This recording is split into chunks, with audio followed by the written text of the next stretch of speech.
Hello everybody, welcome to your MCN for Friday. Hair down, Rich.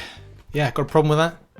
Gonna cry. And yeah, there's always this weird curiosity when I have like my hair down, there's a reason behind it. No, last week I was meant to have my hair cut, but my hairdresser was unwell, and I'm getting my hair cut later on today. So that's why. There's no conspiracy, there's nothing else in it. It's just that I wash my hair as a matter of courtesy for my hairdresser.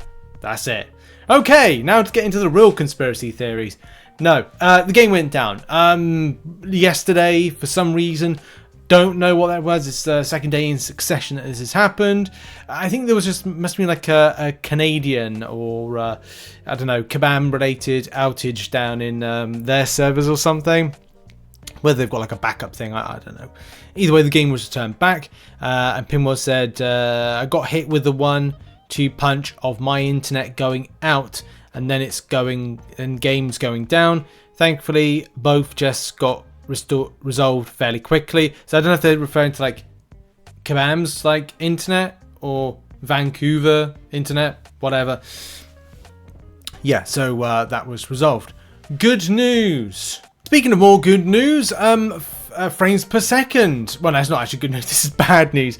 So I'll give you a good example. Yesterday I was playing. No, it was Wednesday. I was playing side quests because I was catching up with all those bounty missions and facing off against dust. And it's not just dust in Battlegrounds. It's dust everywhere. There's still a lot of stuff going on with the game with like AI and like, you know, lots of lag, animation issues.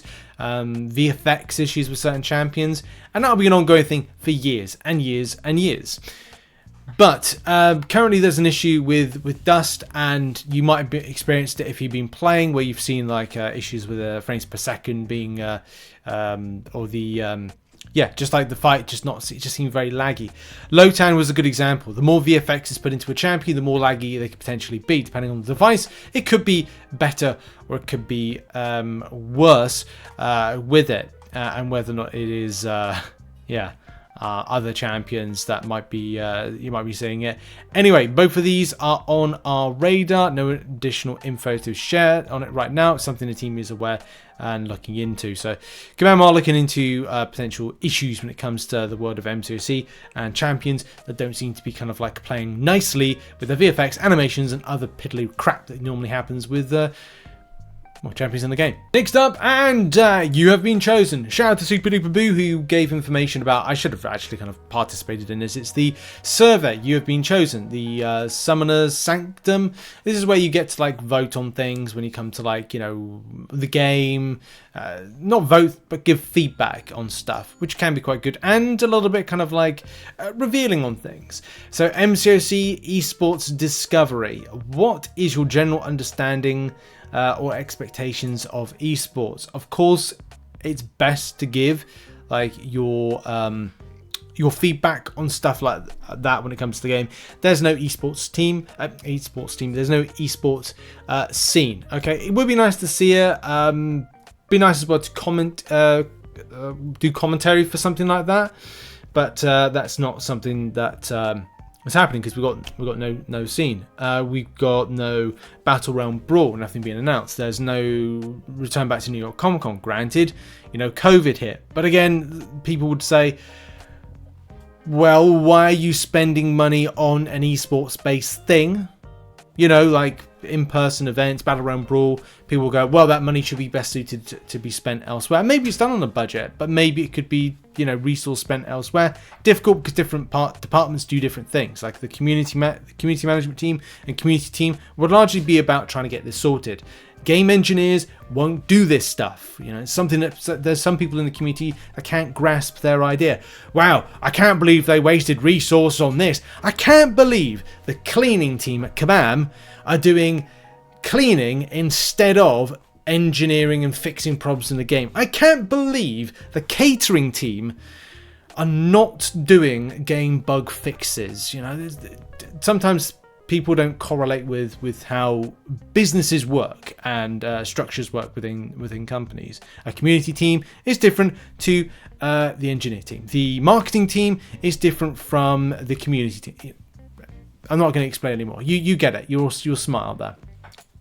Also, it was an interesting question because AI difficult AI difficulty feels balanced. Strongly disagree. But onto those fighting the flag.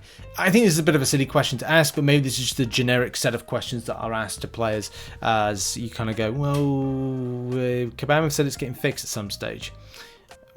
So why are they asking this question? Anyway, let's move on. What are your thoughts anyway? So, Deadpool xforce might have a little bit of a problem. Harryotomics, that's a great name by the way, put a post on the forums saying, hey, it's me, or Merc with a mouth. I was senselessly poking on some skill champs, they deserve it, when I came to know that my special one is only inflicting 30 bleeds at the final hit as opposed to 35. So Kabam, y'all got an explanation for this? You wanna tarnish my name by nerfing me? Sadly, don't trash me for this. Okay.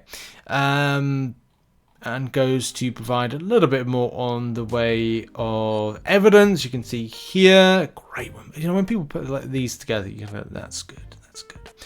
Anyway, of course, tagging irrelevant people. Kabam Crash said, reported to the team for investigation, thanks.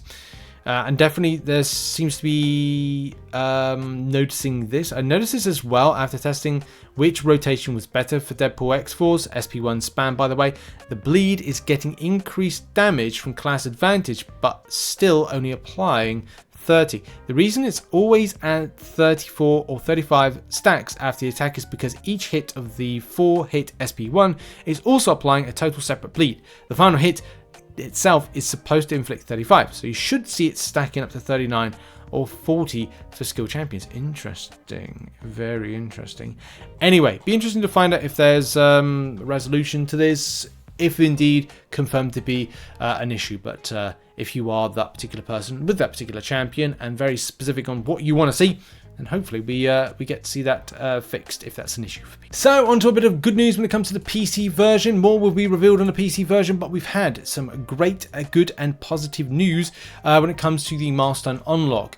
In the space of 24 hours, Kabam have reached 25,000 signups, which isn't bad on the face of it for a 10-year-old game, and say if that leads to about 25,000 concurrent players on Steam, then that could be really good news for the healthy aspects of the game, but also what could be the future with finding the game for new people coming to the game.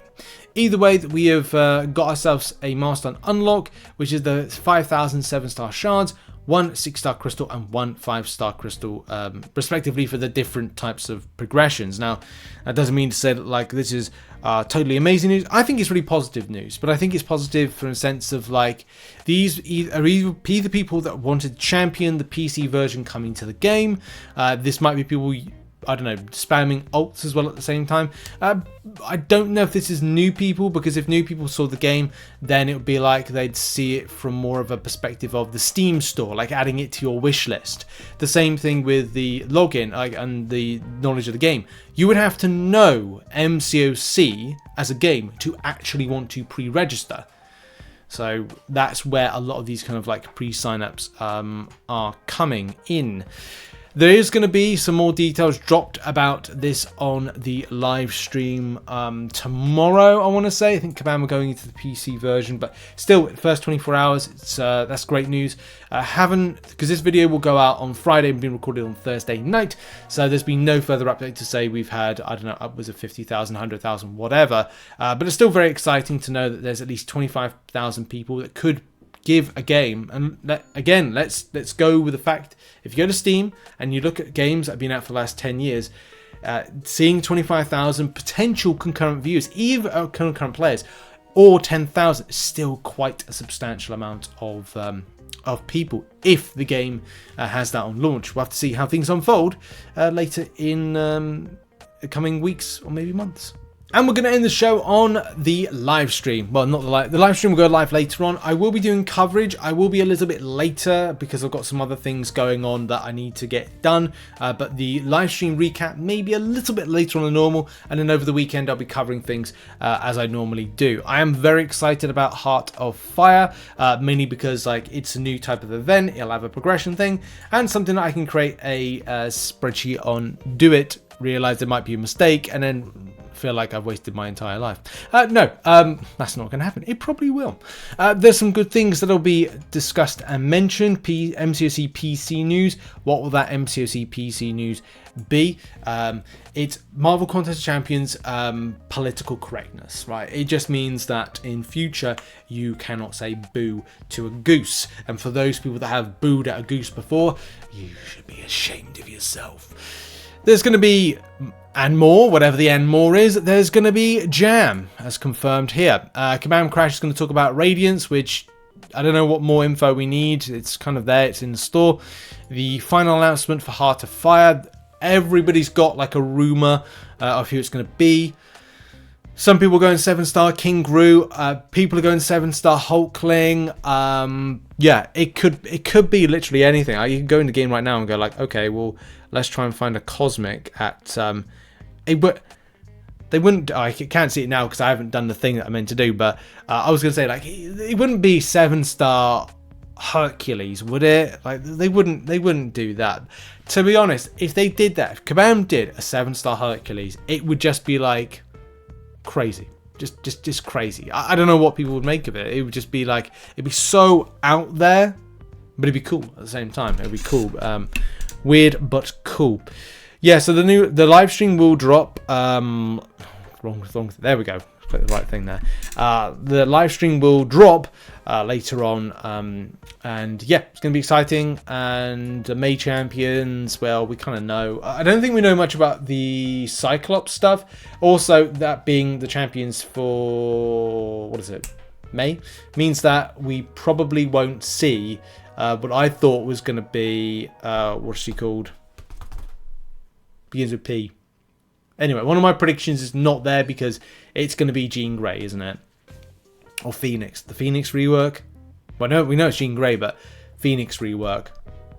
Maybe it is. Anyway, that's going to be it for the show. I'm tired. I'm going to bed. Anyway, thanks for watching. And I'll see you all in the next one. And check out some other content. I'll see you soon. And it's the last day of spring cleaning, so make sure to grab a deal whilst you can. What's hot, people? What's hot? Bye-bye.